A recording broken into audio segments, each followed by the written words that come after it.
Hello everyone, welcome to educating young minds. I am Manisha Parihar और आज हम कवर करेंगे क्लास 8 साइंस एनसीईआरटी के chapter number 1 crop production and management का part 2।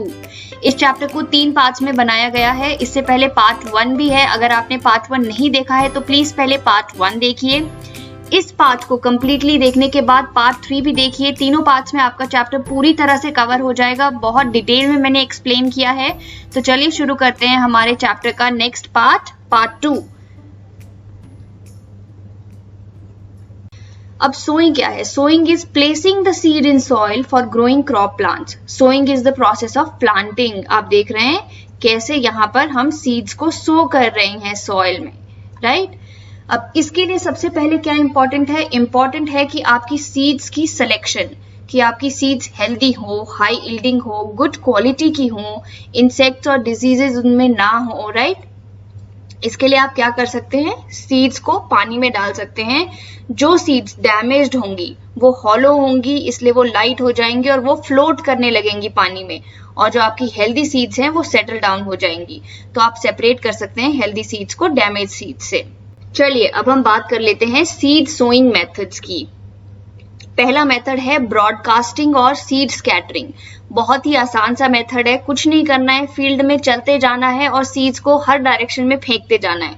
आप देख सकते हैं यहाँ लोग ब्रॉडकास्टिंग कर रहे हैं, चलते जा रहे हैं और सीड्स को हर डायरेक्शन में फेंकते जा रहे हैं। ये एक मेथड हुआ सीड सोइंग का। दूसरा मेथड देखते हैं। ट्रेडिशनली इस तरह के टूल्स यूज किए जाते थे सीड सोइंग के। यहाँ देखिए, यहाँ एक फनल सी है, यहाँ पे भी एक फनल है। इसके अंदर सीड को डाला जाता है। सीड जो है वो पाइप की मदद से ऐसे नीचे आता है। अब ये जो ब्लेड्स लगे हैं वो जो है वो सॉइल को थोड़ा सा डिग करेंगे, थोड़ा सा खोदेंगे और वहां पे ये सीड्स को प्लेस कर देंगे। ऑलराइट, तो ये है ट्रेडिशनल मेथड ऑफ सोइंग, जहाँ पे सीड्स को फनल में डाला जाता है। उसके बाद वो सीड पाइप्स की मदद से नीचे आता है, यहाँ पाइप्स की मदद से नीचे आता है। अब यहाँ पे वो सीड को प्लेस करता हुआ चलेगा। ये ब्लेड्स जो है वो सॉइल को खोदते जाएंगे और ये सीड्स को प्लेस करता हुआ चलेगा। ऑलराइट, लेकिन आजकल जो है आपको इस तरह के मॉडर्न टूल्स मिलेंगे, सीड ड्रिल जिन्हें हम कहते हैं। उनको ट्रैक्टर के पीछे अटैच किया जाता है, ऐसे सीड ड्रिल को अटैच किया जाता है। इनमें सीड्स को डाला जाता है। अब ये जो सीड ड्रिल है उसका क्या फायदा है? ये सीड्स को यूनिफॉर्म डिस्टेंस पे लगाएगा, प्रॉपर डिस्टेंस पे लगाएगा और प्रॉपर डेप्थ पे लगाएगा। और इनफैक्ट सीड को लगाने के बाद उसको कवर भी कर देगा सॉइल से। अब इसके क्या फायदे हैं? जब आपकी यूनिफॉर्म डिस्टेंस पे लगी, प्रॉपर डेप्थ पे लगी, तो जो है ओवर क्राउडिंग नहीं होगी प्लांट्स की। जब आप ब्रॉडकास्टिंग कर रहे थे तो आप सीड्स को कहीं भी फेंक रहे थे, राइट? मान लीजिए आपने सीड को यहाँ फेंका, यहाँ, तो कुछ जगह में बहुत ज्यादा प्लांट्स लग गए, कुछ जगह में कम सीड्स गई, क्योंकि आप ऐसे ही फेंक रहे थे ना, कोई प्रॉपर मेथड नहीं था फेंकने का, राइट? तो क्या होगा, इस जगह पे तो बहुत ओवर क्राउडिंग हो गई, यहाँ प्लांट्स अलग अलग हो गए। तो यहाँ जहाँ ओवर क्राउडिंग हुई, ये प्लांट्स आपस में compete करेंगे, क्योंकि बहुत कम जगह पर ये सारे लगे हैं, तो ये compete करेंगे सॉइल के लिए, न्यूट्रिएंट के लिए, वाटर के लिए, और इनमें से कोई भी अच्छी ग्रोथ नहीं लेगा, राइट? ये है ब्रॉडकास्टिंग से ऐसा होगा। लेकिन सीड ड्रिल से क्या होगा? आप प्रॉपर डेप्थ पे और प्रॉपर डिस्टेंस पे सीड्स लगते जाएंगे। एक यहाँ लगा, एक यहाँ लगा, एक यहाँ लगा, एक यहाँ लगा, इस तरह से प्रॉपर डिस्टेंस मेंटेन होगा ताकि प्लांट्स जो है वो अच्छी तरह से ग्रो कर पाए। ये है सीड ड्रिल का फायदा। इससे ओवर क्राउडिंग नहीं होती और ये सीड को सॉइल से कवर भी कर देता है ताकि वो उसकी डैमेज ना हो बर्ड्स के द्वारा। अदरवाइज बर्ड्स डैमेज कर सकते हैं सीड्स को। तो इसमें आपका टाइम बचता है, लेबर बचता है, प्लांट की अच्छी ग्रोथ होती है। सारे फायदे ही फायदे हैं। नुकसान क्या है? नुकसान बस ये है कि मशीन्स जो हैं वो एक्सपेंसिव होती हैं। सब लोग इसका इस्तेमाल नहीं कर पाते, अफोर्ड नहीं कर पाते। जो बिग फार्मर्स हैं, कमर्शियल स्केल पे फार्मिंग करते हैं, वही इसको यूज करते हैं। ऑलराइट, चलिए आगे बढ़ते हैं। ऑलराइट, तो सीड सोइंग तो हमने देख ली, पर लेकिन कुछ प्लांट्स ऐसे होते हैं जिनकी डायरेक्ट सोइंग की जाती है। मतलब आप फील्ड में गए और आपने उनको लगा दिया बस, और वो ग्रो कर जाएंगे। लेकिन कुछ प्लांट्स ऐसे होते हैं जिन्हें पहले नर्सरी में लगाया जाता है। आपने सुना होगा प्लांट्स की नर्सरी होती है। उन्हें पहले बहुत ही नजदीक, इस तरह से ट्रेज में या फिर सॉइल में भी बहुत नजदीक पे बहुत सारे प्लांट्स को लगाया जाएगा। इसे कहते हैं नर्सरी। और उसके बाद जब ये प्लांट्स थोड़े बड़े हो जाएंगे तो इनको उठाया जाएगा, निकाला जाएगा यहाँ से, और जो हेल्दी प्लांट्स है उनको बाद में फील्ड में लगाया जाएगा, सॉइल में लगाया जाएगा, थोड़े दूर दूर डिस्टेंस पे, जितने डिस्टेंस पे भी उन्हें लगाया जाता है यूजुअली। ऐसा नर्सरी हम इसलिए लगाते हैं क्योंकि देखिए, जब हमने इतने सारे प्लांट्स को पहले छोटी जगह पे उगा लिया, अब हम देख सकते हैं कि कौन सा प्लांट जो है वो हेल्दी है, कौन सा डैमेज्ड है, राइट। तो हम क्या करेंगे, सिर्फ हेल्दी प्लांट्स को उठाएंगे और उन्हें फील्ड में ट्रांसफर करेंगे। ऐसा हम करते हैं राइस के केस में। ये नर्सरी भी राइस की ही है, चावल की नर्सरी है ये, राइट। चलिए आगे बढ़ते हैं। ओके, तो सोइंग भी कंप्लीट हो गई, सॉइल प्रिपरेशन हो गई, सोइंग हो गई। नेक्स्ट स्टेप क्या करना है, अब हमें डालना है मैन्योर्स और फर्टिलाइजर। सॉइल को थोड़ी खाद देनी पड़ेगी ताकि प्लांट्स जो हैं वो अच्छी तरह से ग्रो करें, ऑलराइट, ठीक है। अब न्यूट्रिएंट्स जो हैं, जो सॉइल से मिलते हैं प्लांट्स को, वो क्यों जरूरी है, for proper growth and development. लेकिन अगर आप एक लैंड में बार बार क्रॉप्स लगाते जाएंगे और उसमें न्यूट्रिएंट्स ऐड नहीं करेंगे तो क्या हो जाएगा, डिप्लीशन ऑफ सॉइल न्यूट्रिएंट्स। उस सॉइल के सारे न्यूट्रिएंट्स खत्म हो जाएंगे। इसलिए आपको क्या करना पड़ेगा, आपको मैन्योर्स और फर्टिलाइजर्स को ऐड करना पड़ेगा ताकि सॉइल में फिर से न्यूट्रिएंट्स आ जाएं, राइट।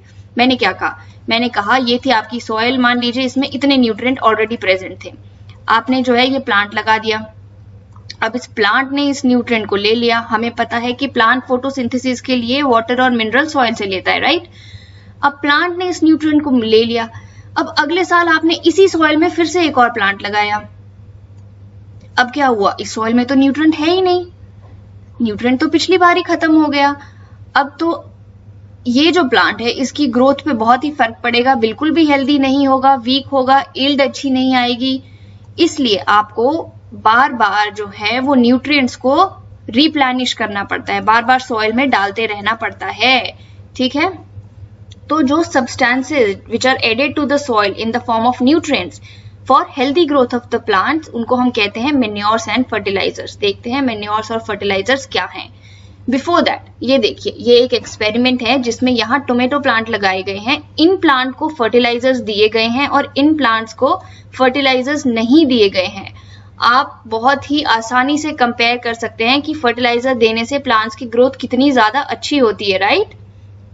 इन प्लांट्स को देखिए, इनको फर्टिलाइजर नहीं मिले तो इनकी पुअर ग्रोथ है, यील्ड भी कम आएगी, प्लांट्स भी बहुत वीक होंगे। और ये प्लांट जिनको फर्टिलाइजर मिला वो कितनी अच्छी ग्रो कर रहे हैं, ठीक है। अब बात करते हैं मैन्योर्स की। अब मैन्योर्स जो हैं वो हैं ऑर्गेनिक सब्सटेंस, ठीक है। प्लांट और एनिमल के जो वेस्ट होते हैं उनको डिकम्पोज किया जाता है और उनसे मिलता है हमें मैन्योर। यहां देखिए इस पिक्चर में, ये प्लांट वेस्ट है, प्लांट वेस्ट, और ये है एनिमल वेस्ट। तो प्लांट वेस्ट और एनिमल वेस्ट को इकट्ठा किया जाता है और उसे ऐसे बड़े बड़े पिट्स में या बड़े बड़े बॉक्सेस में हम डाल देते हैं। उसके बाद क्या होता है, उनकी डिकम्पोजिशन होती है, माइक्रो ऑर्गेनिज्म जो है उसकी डिकम्पोजिशन करेंगे और इस तरह का मैन्योर बना देंगे। इसे हम कहते हैं ऑर्गेनिक मैन्योर। बहुत ही रिच होता है न्यूट्रिएंट्स में, इसे सॉइल में डाला जाता है सॉइल की फर्टिलिटी को इंक्रीज करने के लिए, ऑलराइट। अब देखते हैं कि मैन्योर की एडवांटेजेस क्या हैं, इसको डालने से क्या फायदा होता है। अगेन इससे भी सॉइल की जो है वो वाटर होल्डिंग कैपेसिटी इंक्रीज होगी, सॉइल पोरस बनेगी, गैसेस एक्सचेंज इंक्रीज होगा, number of friendly microbes, micro organisms increase करेंगे और सॉइल का टेक्सचर भी इंप्रूव होगा, ऑलराइट। अब बात कर लेते हैं फर्टिलाइजर्स की। मैन्योर तो हमने बात कर ली, फर्टिलाइजर्स जो है वो इनऑर्गेनिक और केमिकल सब्सटेंसेस है। हमने बात की थी कि मैन्योर्स क्या है, मैन्योर्स ऑर्गेनिक है, वो प्लांट्स और एनिमल्स के जो वेस्ट होता है उससे हमें मिलता है। लेकिन फर्टिलाइजर जो है वो इनऑर्गेनिक है, उन्हें फैक्ट्रीज में बनाया जाता है। कुछ एग्जांपल्स हैं urea, ammonium sulphate, super phosphate, potash, NPK etcetera. लेकिन अब देखिए, फर्टिलाइजर जरूरी तो है हमारे लिए, हमारी सॉइल की न्यूट्रिएंट लेवल को बढ़ाने के लिए, लेकिन excessive use of chemical fertiliser से क्या होता है, हमारी सॉइल की फर्टिलिटी डिक्रीज हो जाती है, सॉइल पोल्यूशन बढ़ जाता है, इनफैक्ट वाटर पोल्यूशन हो जाता है, सॉइल एसिडिक हो जाती है, बेसिक हो जाती है। इसलिए बहुत ज्यादा इंपॉर्टेंट है कि हम जो है वो जुडिशियस यूज करें फर्टिलाइजर्स का, यानी कि उतना ही यूज करें जितनी रिक्वायरमेंट है, और फर्टिलाइजर्स और ऑर्गेनिक मैन्योर का एक बैलेंस्ड मिक्सचर यूज करें, alright.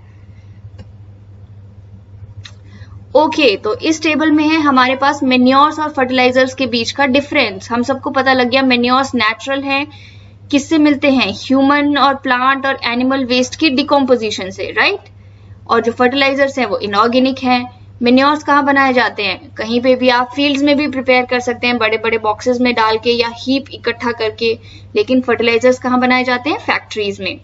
Manures provides a lot of humus to soil, जबकि फर्टिलाइजर्स जो है वो ह्यूमस नहीं प्रोवाइड करते। अब बिफोर आप पूछें कि ह्यूमस क्या है, ह्यूमस एक डार्क ऑर्गेनिक मटेरियल होता है जो तब बनता है जब प्लांट और एनिमल मैटर जो है वो डिके करते हैं। जो प्लांट और एनिमल वेस्ट है उनकी जब डिकम्पोजिशन होगी उससे जो ऑर्गेनिक मटेरियल मिलेगा उसे हम ह्यूमस कहते हैं, very rich in nutrients.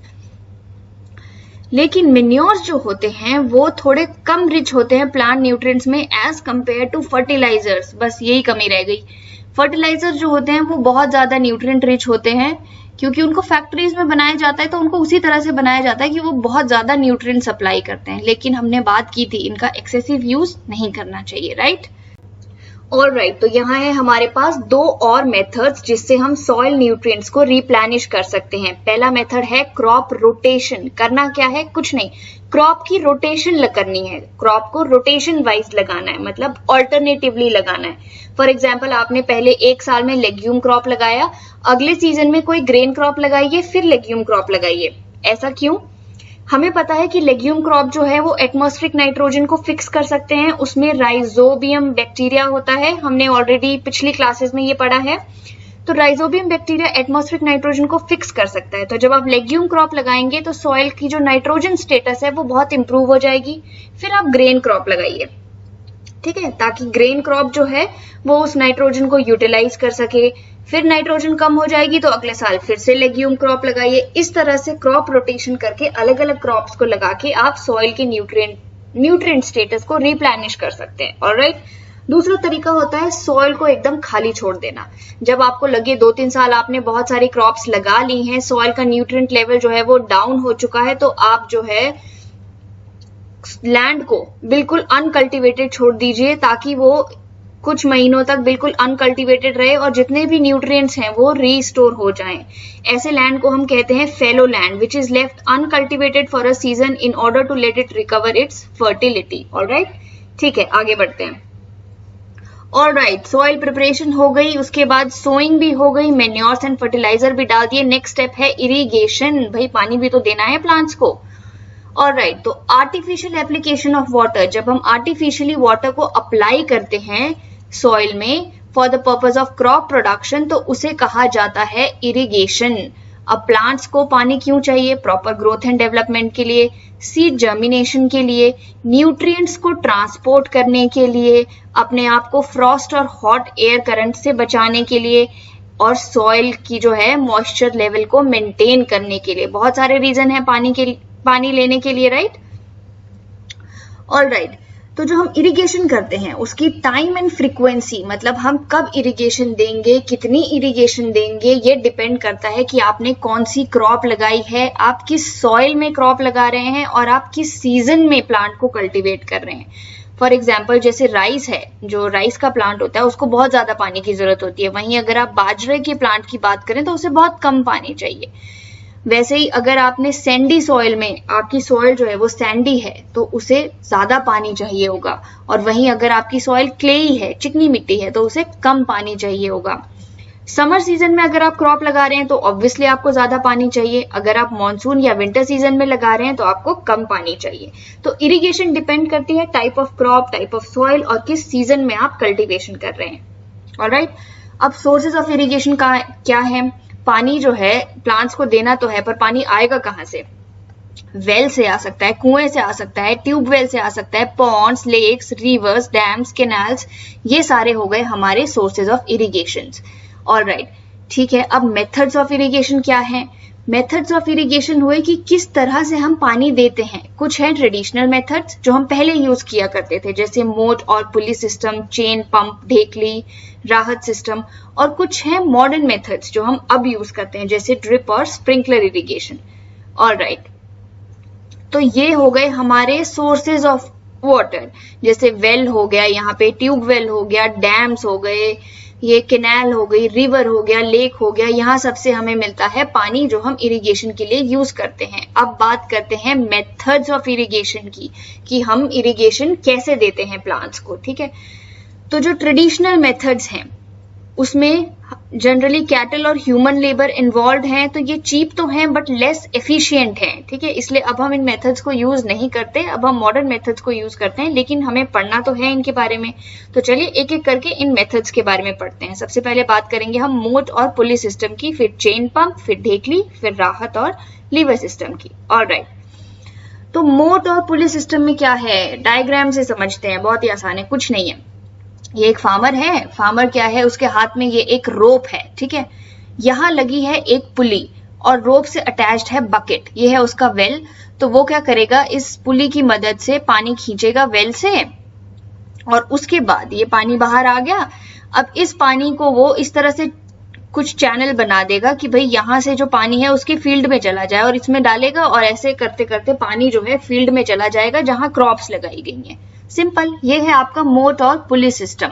Simple है, चीप है, मैनुअल इरिगेशन मेथड है। With the help of pulley आप जो है वेल से जो है वो पानी लगाते हैं, और उसके बाद उस पानी को चैनल में डाल देते हैं जो आपके फील्ड्स में चला जाता है, ठीक है। ऑलराइट, चलिए हाँ एक और बात, अब ये जो रोप खींचने का काम है ये आदमी भी कर सकता है, और हो सकता है इसके लिए एनिमल्स का यूज भी किया जाए कि भाई आप यहाँ एनिमल को खड़ा कर दीजिए, और जैसे जैसे एनिमल इस डायरेक्शन में चलता जाएगा, you know, in this way, जैसे जैसे वो आगे आगे मूव करता जाएगा पानी की बकेट ऊपर आती जाएगी, राइट, ठीक है। ओके, ये हो गया।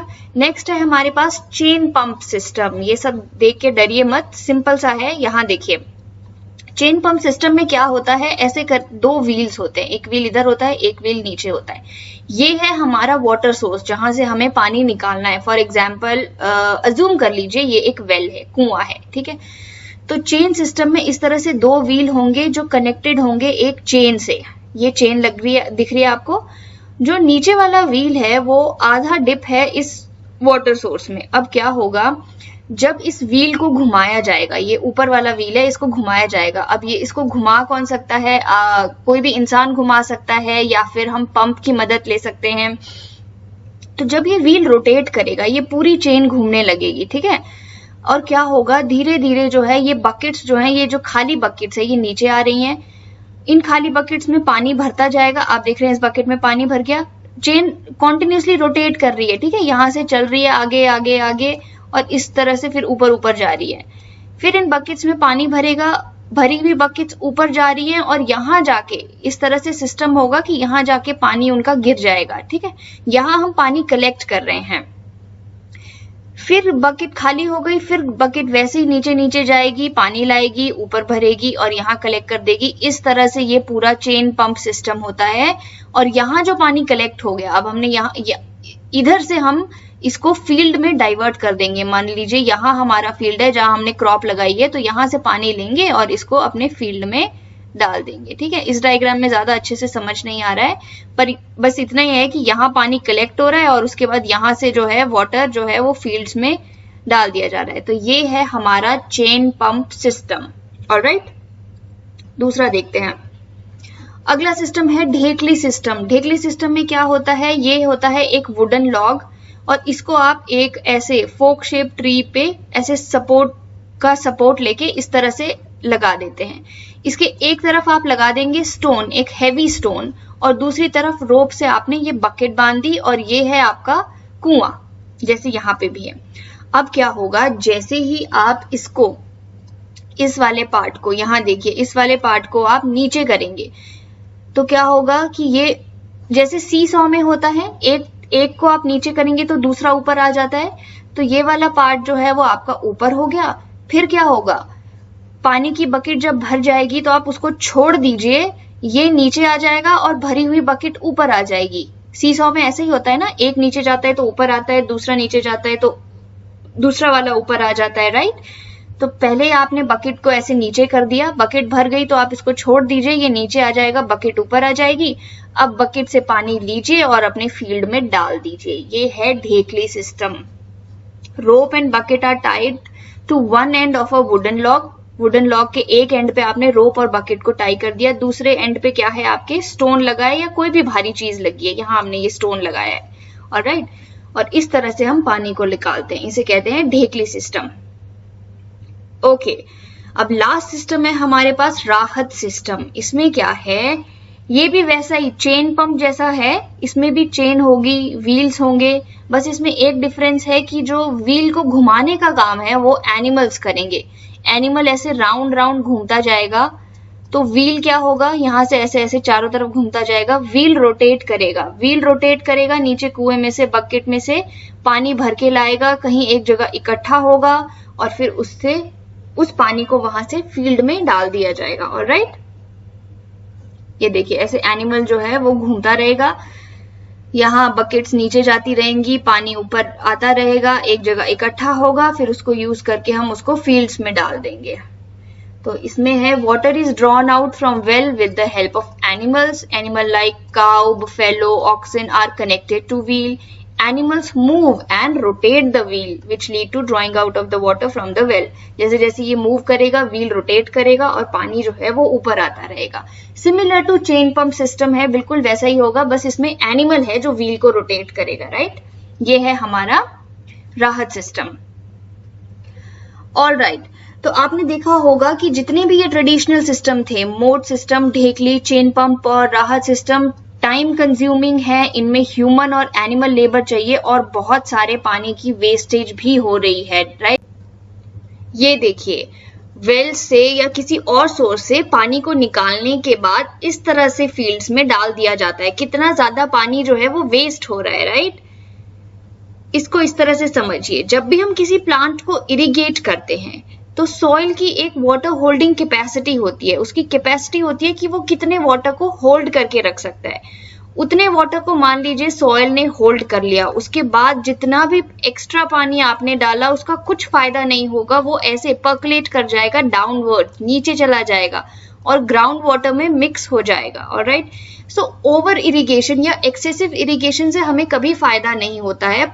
प्लांट जितना पानी ले सकता है उतना ही लेगा और बाकी का पानी जो है वो डीपर लेयर्स ऑफ सॉइल में चला जाएगा। ऑलराइट, इसलिए अब जो है हम जो है modern methods of irrigation use करते हैं, जैसे कि स्प्रिंकलर सिस्टम और ड्रिप इरिगेशन। ऑलराइट गाइस, तो यहाँ खत्म हो गया हमारा पार्ट 2। इसके बाद आप पार्ट 3 देखिए ताकि आपका चैप्टर पूरी तरह से कंप्लीट हो जाए।